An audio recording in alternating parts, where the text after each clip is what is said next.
Hola, soy Dale Yerton. Bienvenidos a nuestro estudio llamado Viviendo una vida de significado. Yo de verdad he disfrutado compartir estas lecciones con ustedes. Lecciones sobre la vida del profeta Elías y ahora de Eliseo. Esta es la lección final de esta serie y es la cuarta lección, es el cuarto estudio sobre Eliseo y la mujer sunamita. Y esta lección lleva por título Liberación. Liberación, y entenderás la razón de este título mientras avanzamos en esta lección. Ahora, el tiempo en que se desarrolla la vida de Eliseo, de Elías, de estos profetas, fue un tiempo muy interesante y tenemos estos milagros que ocurren durante esta época. Y si retrocedemos y vemos la historia de Israel, veremos que Israel se dividió. Se dividió en dos reinos, el reino del norte y el reino del sur. El reino del norte fue el reino de Israel, mientras que el reino del sur fue Judá. Samaria era la capital del reino del norte, y ninguno de los reinos adoraba al Señor Dios. Ninguno de los reinos tenía la adoración al Señor como algo normal. No, todos eran idólatras.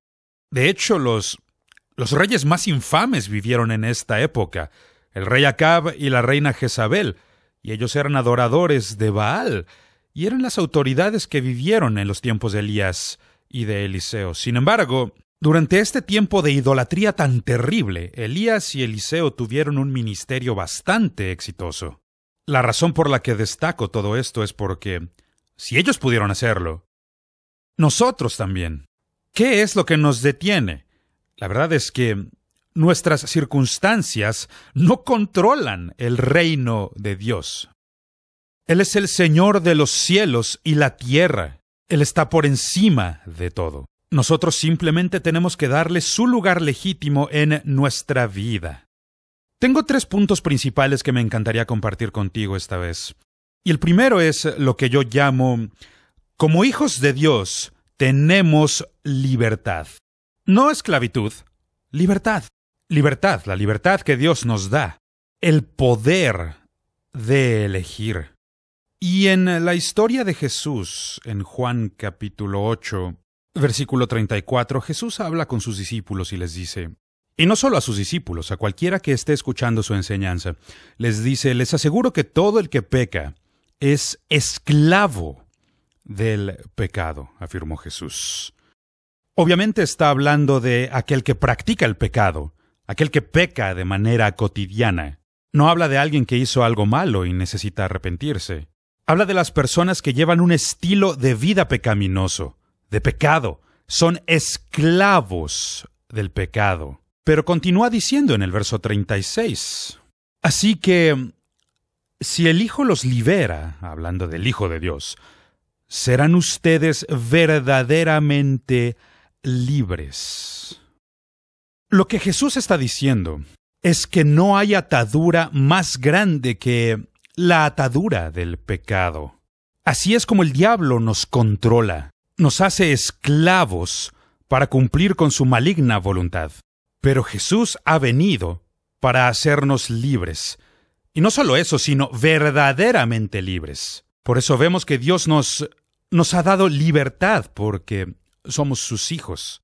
Ahora, el punto A de este punto es que Dios usa a sus profetas para proclamar sus propósitos. Muchas veces pensamos en los profetas como gente que se la pasa operando y obrando milagros, pero el mayor propósito es revelarnos la palabra de Dios. Regresando a la historia de Eliseo el profeta y la mujer sunamita, vamos a 2 de Reyes capítulo 8 versículo 1. Este es el final de su vida y, de hecho, este es el último milagro registrado que Eliseo pudo hacer durante su vida. Claro, un hombre resucitó, pero este solo fue el poder de resurrección que estaba en los huesos de Eliseo, no estaba vivo. Y este pasaje dice, ahora bien, Eliseo había dicho a la mujer a cuyo hijo él había revivido, anda, vete con tu familia a vivir donde puedas, porque el Señor ha ordenado que haya una gran hambre en el país y que ésta dure 7 años. Como dije, esto es al final de la vida de Eliseo, pero también nos acercamos a los días finales de la tsunamita. Es muy probable que su esposo ya esté muerto. No se le menciona ya en esta historia. Evidentemente el niño ya no es ningún niño, seguramente ya creció, ya es un adolescente, incluso quizá un joven adulto. El profeta viene y le dice que el Señor ha ordenado 7 años de hambre que azotarán el norte de Israel. Ya mencionamos que usualmente recordamos los milagros obrados por los profetas, pero el propósito principal no es el operar milagros, sino traernos una palabra de parte de Dios. Y es lo mismo para ti que has sido llamado al liderazgo espiritual. La cosa más importante que puedes hacer es traerle a la gente una palabra de Dios. Algo que Dios haya hablado, para que puedan saber cómo edificar sus vidas. El apóstol Pablo en Romanos 10 y 17 dice: la fe viene por el oír. ¿Por el oír qué? Oír una palabra de Dios. Es decir, la fe no se origina de nosotros. La fe surge de nuestro espíritu cuando se da cuenta y escuchamos lo que Dios está diciendo. Proviene de Dios. No comienza en nosotros. Y el profeta está dándole a esta mujer una palabra bastante clara de lo que Dios está por hacer en su vida. Y esta es la segunda parte que tenemos, punto B. Y este punto B es que cuando Dios juzga a una nación es porque confronta a sus ídolos. Esto siempre es así. Cuando Dios trató con el faraón, trató con los dioses de Egipto. O mejor dicho, con los ídolos de Egipto. Cuando Dios trató con Nabucodonosor, también trató con los ídolos de Babilonia. Siempre comienza ahí, tratando con estos dioses falsos, que no son dioses, simplemente son ídolos. El rey Acab, que es el monarca reinante en los tiempos de Elías y Eliseo, fue quien cambió la adoración oficial de Israel. Él hizo de Baal la religión oficial. Ya no había un templo en el que se adorara al Señor Dios. No, eso estaba en el reino del sur, en Judá, allá en Jerusalén.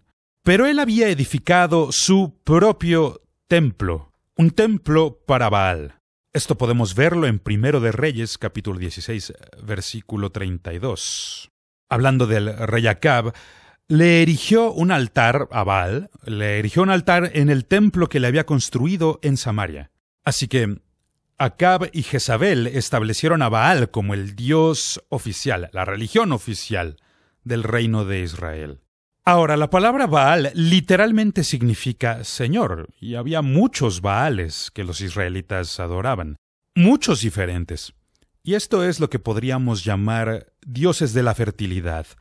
Estos dioses de la fertilidad se creía que traían prosperidad a aquellos que los adoraban. Uno podría ser como el Señor de la cosecha, otro podría ser el Señor de las lluvias, qué sé yo, el Señor del viento. Cualquier cosa que ellos pudieran necesitar, cualquier recurso, simplemente adoraban al Dios de la fertilidad, que pudiera traerles prosperidad.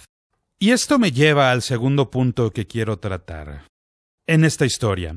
Y este punto es que las familias sufren cuando el juicio viene sobre la nación. Necesitamos notarlo porque 2 veces en esta historia no solamente habla de la mujer, sino que también habla de su casa. De hecho, debería decir que son 3 veces en realidad, porque al final de la historia se hace referencia a ella una vez más. Pero al principio el profeta habla con ella sobre su familia. Y vamos a desglosar esto en un par de puntos para recordar mejor lo que hablamos. Punto A. Los justos tienen la ventaja de conocer la palabra de Dios. Y eso es muy significativo. Porque la verdad es que la mayoría de la gente intenta descubrir qué está pasando, descubrir qué es lo que ocurre, y la gente está llena de preguntas. Como creyentes y adoradores de Dios, debemos tener una palabra de Dios. Debemos saber qué es lo que Dios está diciendo. Si sabemos lo que Dios dice, sabremos lo que Dios hace. Y es aquí donde este dicho popular, el conocimiento es poder, es absoluta y completamente verdad. El conocimiento es poder y nos ayuda a tomar buenas decisiones. Nos ayuda a poder vencer cualquier obstáculo, cualquier prueba que se presente en nuestra vida. Sea cual sea el problema, lo que Dios quiere es cuidar muy bien de sus hijos. Por eso podemos leer en 2 de Reyes, capítulo 8, versículo 2, dice: La mujer se dispuso a seguir las instrucciones del hombre de Dios y se fue con su familia, notemos, esto es muy importante, se fue con su familia al país de los filisteos, donde se quedó 7 años. Esto es maravilloso. Dios no solo se preocupa por la mujer, ella obviamente es la líder espiritual de su familia. Así que ella está liderando y sé que hay mucha controversia respecto a esto.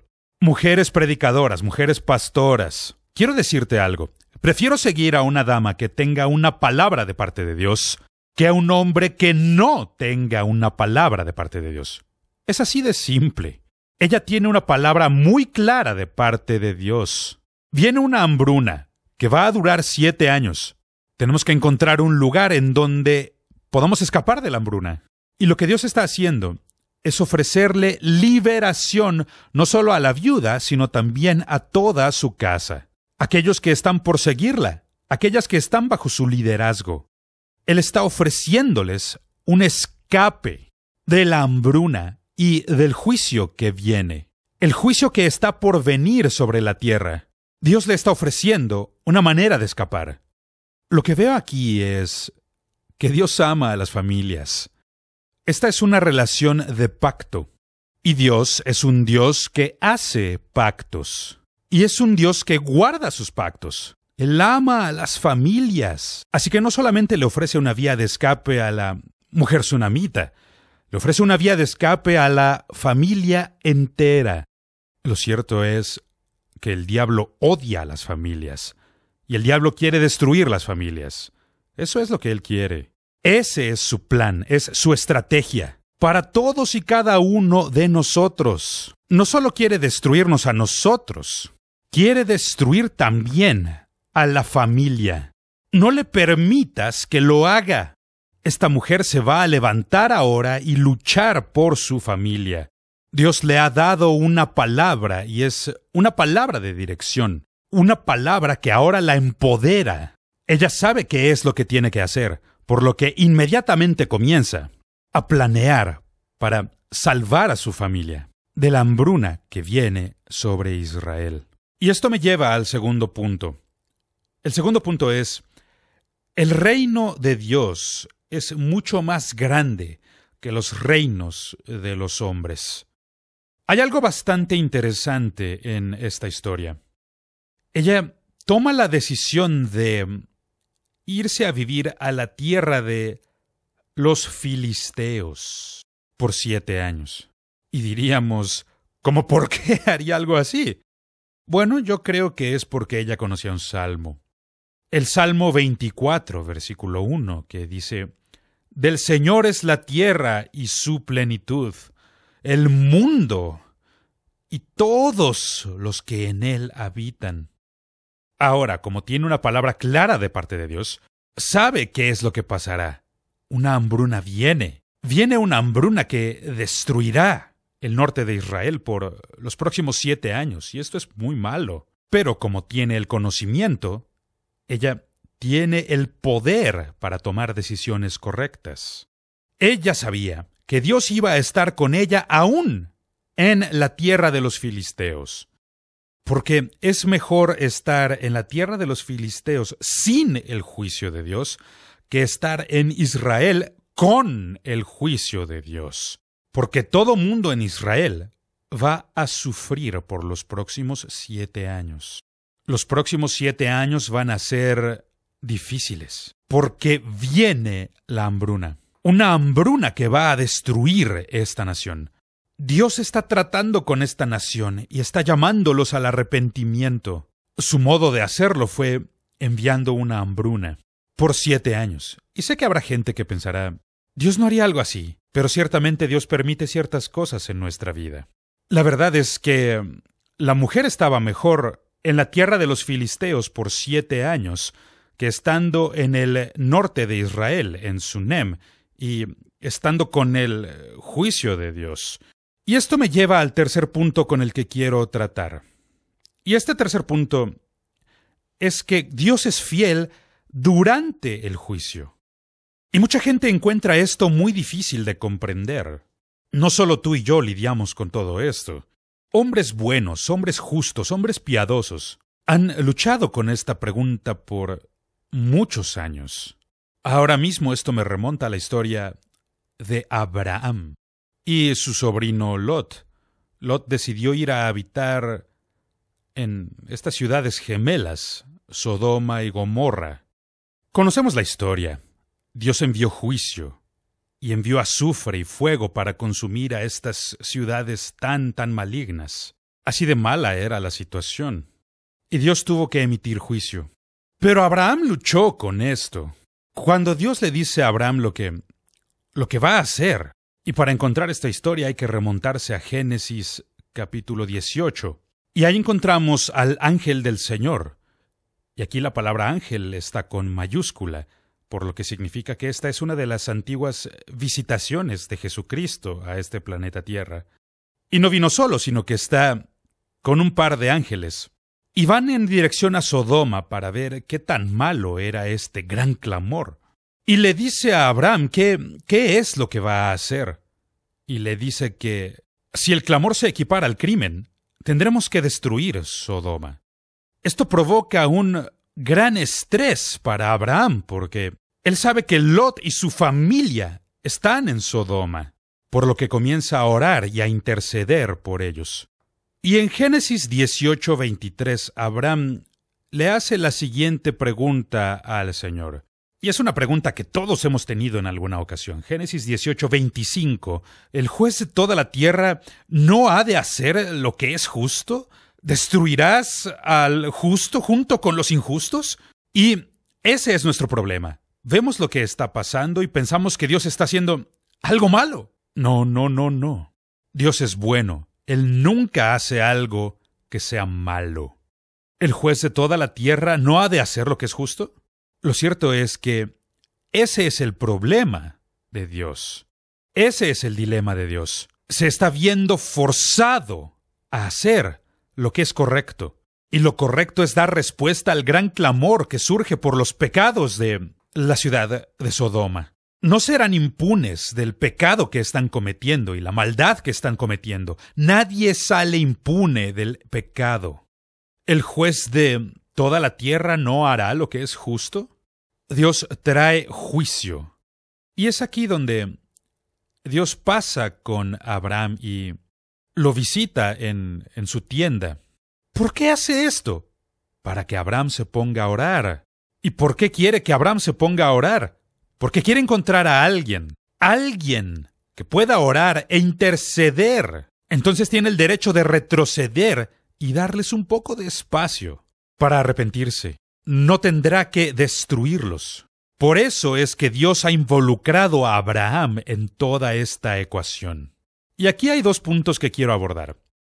Respecto al juicio de Dios. El juicio de Dios siempre viene con su justicia. El juicio de Dios viene con restricciones. ¿A qué me refiero? El juicio de Dios viene con restricciones. Por ejemplo, en esta historia, Eliseo había dicho que Dios envió una hambruna por 7 años sobre Israel. Hay un límite en el juicio. Y esto es un principio universal y es bastante correcto. El juicio debe corresponder al crimen. Es decir, si va a haber justicia aquí, tienen que pagar por cualquier cosa que hayan hecho mal. Entonces Dios dijo, por 7 años habrá hambruna en Israel. El propósito por el que Dios envió este juicio y lo que Dios quiere lograr aquí es el arrepentimiento. No está intentando destruir a alguien. No, aquí no hay malas intenciones. Dios no se deleita en hacer estas cosas. Se ve forzado a hacerlas, porque Él es justo. y tiene que hacer lo correcto. Y lo que está intentando lograr aquí es arrepentimiento. Ahora, cuando vemos esta historia resulta bastante claro que el temporizar resulta muy importante para cumplir las promesas de Dios. Dios, en su sabiduría, había tomado la decisión que 7 años de hambruna bastaran para arrepentimiento y para volver al pueblo, al Señor Dios, en el norte de Israel. Por eso es que Dios pone un límite. El tiempo es algo muy importante en esta historia. Por ejemplo, veamos en 2 de Reyes capítulo 8, versículo 3. Al cabo de los 7 años, cuando regresó del país de los filisteos, la mujer fue a rogarle al rey que le devolviera su casa y sus tierras. Notemos qué es lo que está pasando aquí, el final de ese tiempo de juicio. Dios mandó 7 años de hambruna para intentar producir arrepentimiento en el pueblo. Desafortunadamente, eso no fue lo que ocurrió, e Israel terminó siendo destruido unos años más tarde, unos años después de la muerte de Eliseo, el profeta de Dios. Fue cuestión de algunas décadas más, y esto ocurrió porque el pueblo no se arrepintió. Pero los 7 años se han cumplido. ¿Ya ves lo importante que es el tiempo aquí? El día en que la mujer escoge ver al rey, ir a ver al rey y rogarle por sus propiedades. Lo que hace es presentar una petición ante el rey. Oh rey, he estado fuera por 7 años, pero ya he regresado. Me encantaría tener mis tierras de vuelta. Me encantaría tener mis posesiones de vuelta, mi casa de vuelta. Pero aquí está lo que he dicho sobre el tiempo, el temporizar. No solo es el día, sino el mismísimo instante. La mujer entra a la corte del rey, y aquí está Giesi, el siervo de Eliseo. Está contándole al rey los milagros y maravillas que Eliseo pudo hacer en su vida. Esto nos muestra que la vida de Eliseo llegó a su fin durante estos 7 años de hambruna. Giesi está contándole al rey sobre lo que ocurrió. ¿Y por qué estoy enfatizando todo esto? Lo estoy enfatizando porque con Dios no hay ningún accidente. No lo hay. No. Nunca llega temprano, pero tampoco llega tarde. Siempre llega justo a tiempo. Y la mujer sunamita entra en la corte del rey justo cuando Giesi está contando todas estas cosas, sobre el niño que revivió. Esta asombrosa historia de poder. Vaya. ¡Qué cosa tan asombrosa! Y esto capturó la atención del rey. Y el rey comienza a investigar y a indagar. Le hace preguntas a la mujer sunamita. Le pregunta ¿qué ocurrió? Se ve muy interesado y lo que quiere es conocer todos los detalles porque Dios ha capturado la atención del rey. Y esto me lleva al segundo punto hablando sobre la justicia de Dios. Los límites de Dios sobre el juicio. Punto B. La misericordia triunfa por encima del juicio. Y esto viene directamente de Santiago. Santiago capítulo 2, versículo 13. La misericordia triunfa sobre el juicio. Y quiero decirte con mucha franqueza, estoy intentando ser lo más abierto y transparente que puedo ser. Cuando me presento delante de Dios, lo último que yo quiero es justicia.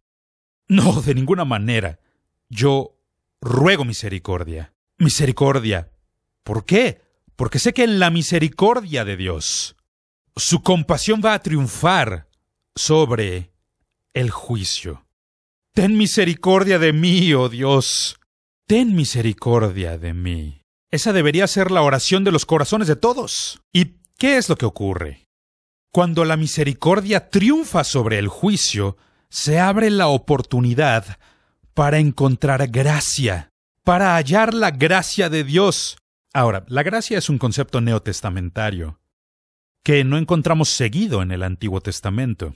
Claro que hay algunas excepciones, pero mucha gente del Antiguo Testamento no va más allá de la misericordia. Dios es un Dios misericordioso, pero la gracia es un concepto del Nuevo Testamento. Dios es más que solo misericordia, Dios también es gracia. Y esta mujer lo descubrió en este día.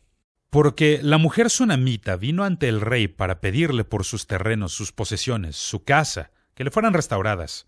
Eso fue lo que ella fue a pedirle específicamente. Pero, ¿qué ocurre? El rey le da mucho más de lo que ella pidió. Ella solo pide por su casa y su tierra.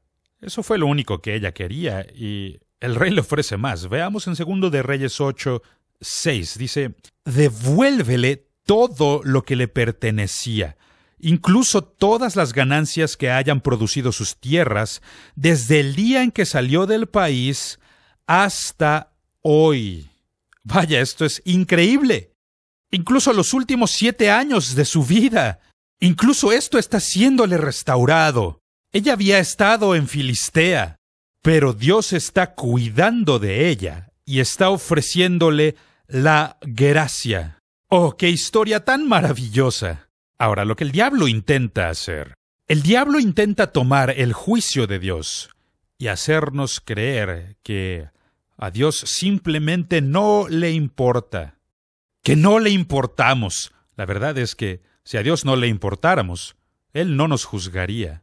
La Biblia muy claramente nos dice que todo padre que ama a su hijo lo va a disciplinar, porque saben que las vidas sin disciplina solo llevan a la destrucción, así que los disciplina. No porque no tenga amor, sino porque precisamente tiene amor. Así que el diablo intenta torcer esto para destruir nuestra fe en Dios. Y quiere que creamos que a Dios no le importamos. Pero eso no es verdad. ¿Recuerdas lo que dijo Jesús? Su ojo está en el gorrión.